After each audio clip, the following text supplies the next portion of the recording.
Jau, čomiņi un čomienes. Nu tas tā. Man tīņa mājās, man ir jāmācās arī viņu valodu. Gribēju padalīties ar krūtu kolosālu šodienas piedzīvoto. Esmu sajūsmā. Sajūsmā tāpēc, ka šodien biju aizgājis pie ģimenes ārsta un zvanot šonedēļ metmāsiņai, izdzirdot manu vārdu uzvārdu, viņa saka, jūs ļoti sen neesat bijis pie mums. Es saku, jā, es esmu vesela.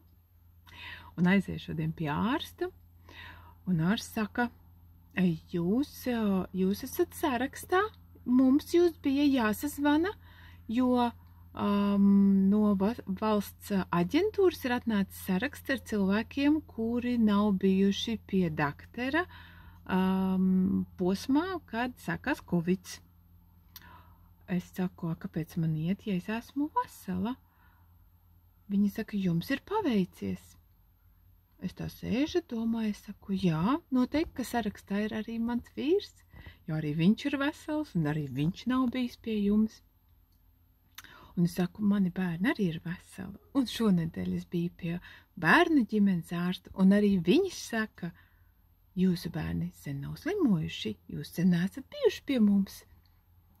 Un tad nu es sēžu mašīnā un domāju, paveikties laikam var vienam, bet ja ģimenei paveicās 6, tad vai tā ir veiksme, vai tā ir mērķtiecīga darbošanās? Nu, tad es esmu malacis, un es to varu pateikt jau visiem čomiem un čomenēm, ka man nav paveicies, bet es esmu mērķtiecīgi strādājis, lai es būtu vesela.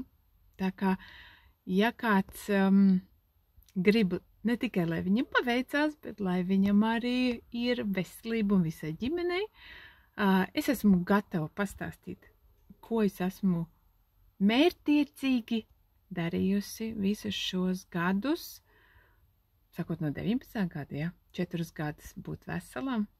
Tā kā ir to vērts.